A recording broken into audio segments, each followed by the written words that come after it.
հիմնական լոզունգը դա էր, մեր հողերը։ Ես առաջարկեցի, որպեսզի բողոք նստենք, ամբողջ հրապարակով մենք նստեցինք։ Շարժվեցինք դեպի Կոմիտասի գերեզման։ Պանթեոն գնացինք։ Այդտեղ ես Կոմիտասի արձանի մոտ կանգնած, մի աթոռի կանգնած արտասանել եմ Պարուր Սևակի անլրերի զանգակատուն պոեմից հատված,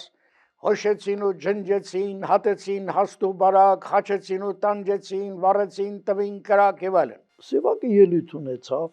Ժողովուրդը չգիտեր էլ մինչև այդ թե ով է Պարուր Սևակը, ինչ է Պարուր Սևակի գործը։ Ես Պարուր Սևակ եմ արտասանում, ժողովուրդը գոռում է «Մոլադեց Շիրազ»։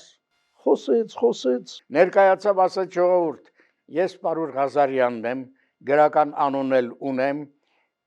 Սևակ անունը գուցե քիչ առաջ երիտասարդ իմ ստեղծագործությունն էր ձեզ համար արտասանում։ Վերջում էլ որ իջավ ասում, բայց ինչ լավ բան է այս միտինգ անելը։ Ոնց մենք առաջ չգիտեինք սենց բան կա։ Առաջին անգամ զգացի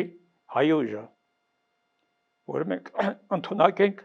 կարող ենք մեր ազգային խնդիրը բարձրացնել, պահանջ լինել, պահանջատեր։